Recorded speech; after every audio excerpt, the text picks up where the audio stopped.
BC కులగణన మొదలుపెట్టినండి మీరు? ఏ BJP రాష్ట్రం మొదలుపెట్టినా మీరు? నరేంద్ర మోదీ గారు మొదలుపెట్టినా? మొదలుపెట్టలేదు. స్పీకర్ సార్ ఇదొక చారిత్రాత్మక మార్పు. భారతదేశం యొక్క చరిత్రలో సామాజిక న్యాయం కోసం ఇది కాంగ్రెస్ పార్టీ రాహుల్ గాంధీ గారి ఇనిషియేటివ్తో మొదలుపెట్టిన విషయం దయచేసి మీరు గుర్తుపెట్టుకోవాలి. మొత్తం ఎక్సైజ్ గురించి ముఖ్యమంత్రి గారు వివరంగా చెప్పారు.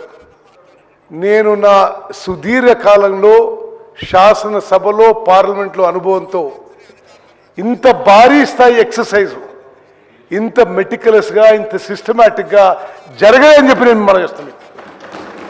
వారు ఎక్స్ప్లెయిన్ చేసినట్టుగా రాష్ట్రంలో ప్రతి 150 ఇండ్లు మార్కౌట్ చేసి ఒక టీచర్నో ఒక అంగన్వాడీ కేంద్రం ఎంప్లాయీనో ఒక అగ్రికల్చర్ ఆఫీసర్నో కేవలం 150 ఇండ్ల వరకే ఎన్యూమినేటర్గా పెట్టి ప్రతి 10 మంది ఎన్యూమినేటర్లకి ఒక సూపర్వైజర్ పెట్టి రాష్ట్రంలో 1,03,000 మంది గవర్నమెంట్ ఎంప్లాయీస్ని 3 నెలల పాటు కేవలం ట్రైనింగ్ తర్వాత ఈ కార్యక్రమం మీద పెట్టినాము.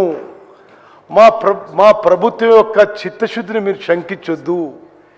మేము బీసీల విషయంలో ఎస్సీ ఎస్టీల విషయంలో దయచేసి మీరు గమనించాలి. Congress party stands for social justice. Rahul Gandhi గారు పార్లమెంట్లో బయట మాట్లాడినట్టుగా మేము సామాజిక న్యాయానికి కట్టుబడిన విషయం మనం చేస్తున్నాం. స్పీకర్